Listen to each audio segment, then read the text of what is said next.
Tuan Yang Di-Pertua, berdasarkan Indeks Security Makanan Global GFSI 2022 yang dikeluarkan oleh Economist Impact, Malaysia berada di kedudukan ke-41 dengan skor 69.9, iaitu di tahap sederhana. Malaysia berada di kedudukan ke-8 dalam Asia Pasifik dan kedua di kalangan Asia Tenggara. Antara langkah yang diambil oleh Kementerian Pertanian dan Keterjaminan Makanan untuk mengukuhkan kedudukan negara dalam GFSI adalah menubuhkan Jawatankuasa Kabinet mengenai dasar sekuriti makanan negara yang dipengerusikan oleh Yang Amat Berhormat Perdana Menteri untuk membincangkan hala tuju dan isu berkaitan keterjaminan makanan yang merentas berbagai kementerian. Hari Jumaat ni kita mesyuarat lagi, iaitu hal sekuriti makanan yang akan dipengerusikan sendiri oleh Perdana Menteri. Kita tahu hal makanan ini menjadi satu isu keterjaminan makanan kepada seluruh dunia. Titah yang di-Pertuan Agong, sempena hari jadi yang Pertuan Agong pun disebut soal keterjaminan makanan ini. Oleh itu, kita harapkan ini serius dan ia melibatkan semua pihak, semua rakyat dalam hal menjamin keterjaminan makanan sekarang dan pada masa yang akan datang. Menubuhkan, membangunkan Pelan Tindakan Dasar Sekuriti Makanan Negara 2021-2025 dibuat oleh kerajaan terdahulu. Kita terima pakai dasar itu dan akan diteruskan dengan apa yang disyorkan melalui Dasar Pertanian Negara. Membangunkan platform khusus berkaitan keterjaminan makanan sebagai sumber resmi negara. Mengadakan sesi libat urus dengan pelbagai organisasi yang menjadi sumber rojokan GFSI. KPKM turut merangka strategi untuk memastikan bekalan bahan makanan seperti telur dan beras mencukupi. Sekarang ni heboh tentang beras putih naik harga 5%. Saya memberi jaminan yang naik itu ialah harga beras import yang berkualiti tinggi untuk makanan orang-orang yang berada lah. Tapi untuk orang awam, untuk rakyat Malaysia, keadaan beras adalah terjamin di sekitar RM2.60 sekilo. Langkah yang dilaksanakan bagi menjamin bekalan telur, kita tahu masa pandemik berlaku berbagai masalah pekerja, masalah loji-loji yang ditutup, reban-reban yang ditutup, terutama sekali mereka yang berskala kecil. Kenaikan harga makanan yang begitu mendadak, terutama jagung dan juga soya. Maka sekarang ini sedang pulih dan insya-Allah ianya akan lebih stabil dari masa ke semasa. Sepanjang bulan Ramadan dan Syawal, interfere yang dibuat oleh Fama dan sebagainya dan Persatuan Peladang, kita lihat tidak berlakulah kenaikan harga daging secara mendadak pada bulan puasa dan hari raya yang lalu, kerana kita dapat mengawal dengan interfere daripada Persatuan Peladang, daripada LPP dan juga daripada Fama.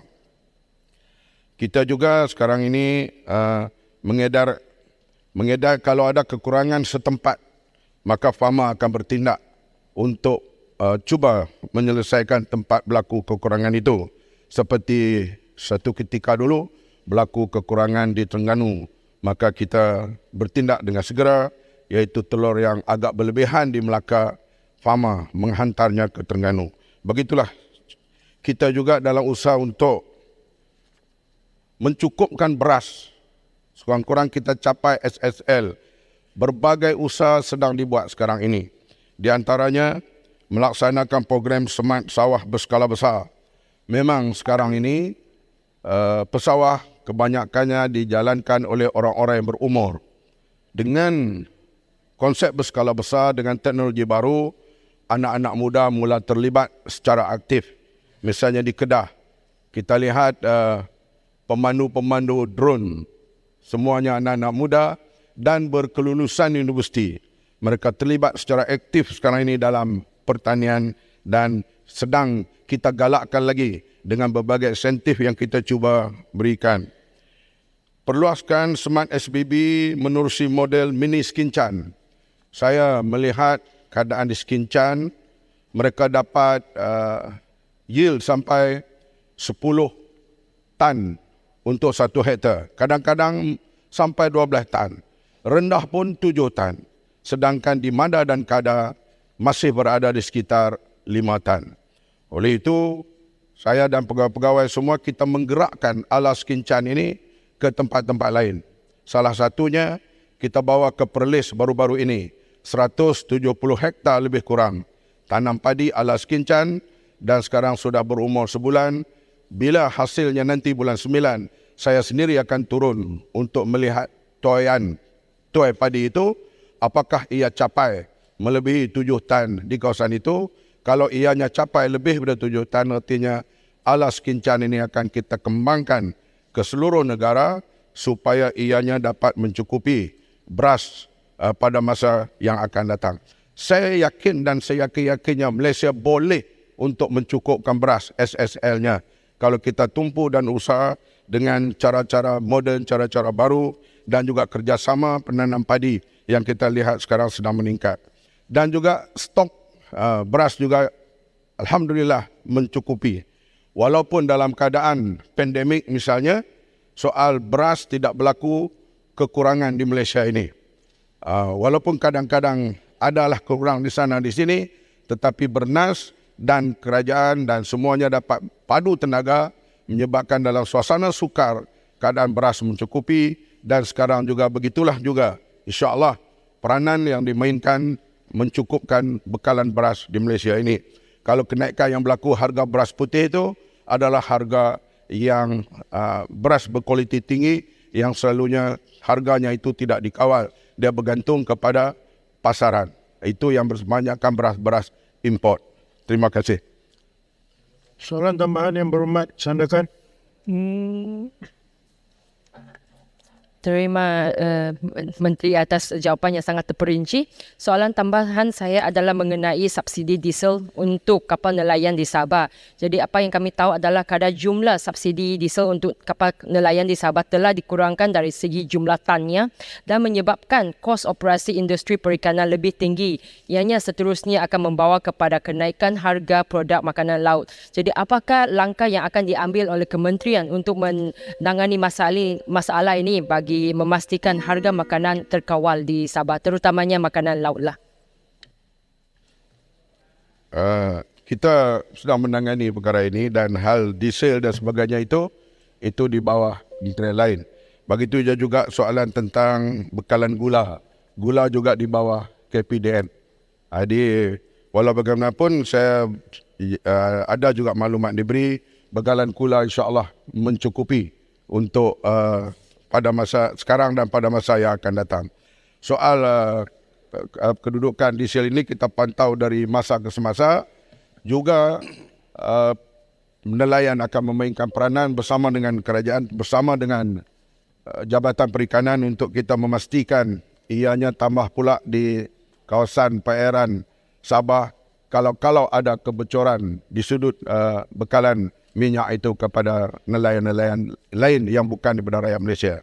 Kita akan berusaha sehabis-habisan untuk menangani hal-hal kalau ada penyeludupan itu. Terima kasih Yang Berhormat Menteri. Sebagai panduan, Pasir Putih. Yang Berhormat Menteri, jika tidak berkaitan kementeriannya dalam konvensyen 2-3 buku saya baca, tidak perlu jawab pun. Jadi fokus. Ya. Okey. Silakan Yang Berhormat. Berhormat Pasir Putih. Terima kasih Datuk Yang di-Pertua dan terima kasih kepada Datuk Seri Menteri. Soalan saya di sini berkenaan dengan pertamanya telur. Sebelum daripada ini, telur di Malaysia ini kita boleh ekspor ke luar negara dan sekarang ini kita terpaksa import daripada luar negara. Saya faham tentang kengkangan COVID dan seumpamanya. Cuma apa yang saya nak sebut di sini, kalau sebelum daripada ini kita ada perancangan untuk kita menternak ayam, daging dan juga ayam telur ini daripada satu peringkat ke satu peringkat dan kita yakin akhir tahun ini kita mampu mengeksport lebih banyak Kalau sebelum daripada ini kita dah ekspor, tapi kita mampu ekspor lebih banyak. Jadi soalannya, apakah kerajaan yang ada pada hari ini meneruskan agenda tersebut? Sebab beberapa ladang ayam milik rakyat ini saya tak tengok apa-apa perubahan. Kerana mereka kita senaraikan dalam kumpulan yang akan kita bangunkan. Dan yang keduanya, Smart SBB. Smart SBB ni adalah perancangan kita yang ada plan dia dan ada jadual dia. Ada tempat-tempat pada tahun 2023 ini kita akan laksanakan Smart SBB. Di antaranya kawasan saya, Pasir Putih, Kelantan, dan banyak lagi tempat-tempat lain. Dan saya perhatikan bahawa ini tidak ada satu tempat yang dibaharukan program ini, dimasukkan dalam kategori Smart SBB. Sekian, terima kasih. Yang Berhormat Menteri. Ya, segala program yang baik kita terus. Hak tak baik kita hentikan. Itu dasar kita.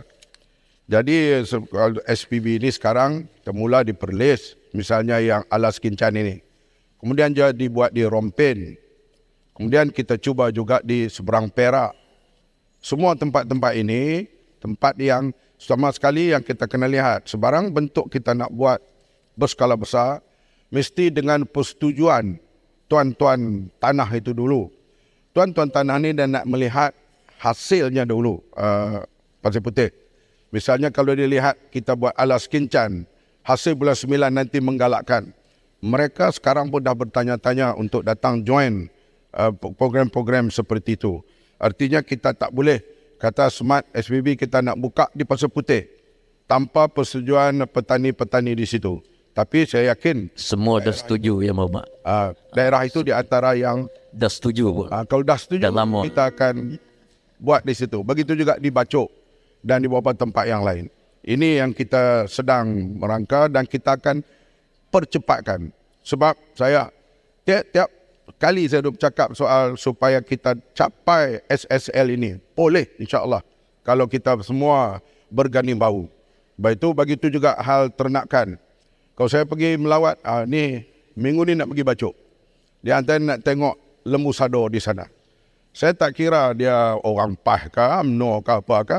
Kalau dia berjaya dan dia buat, kita ikhtiar untuk membantu. Seperti kita pergi Terengganu. Kita bangunkan pelabuhan Cendering supaya siap cepat. Supaya nelayan sana dapat mencari ekonomi, mencari faedah dan sebagainya. Sebab dalam hal keterjaminan makanan ni, kita jangan kira negeri, jangan kira parti. Yang penting kena rajin. Itu saja.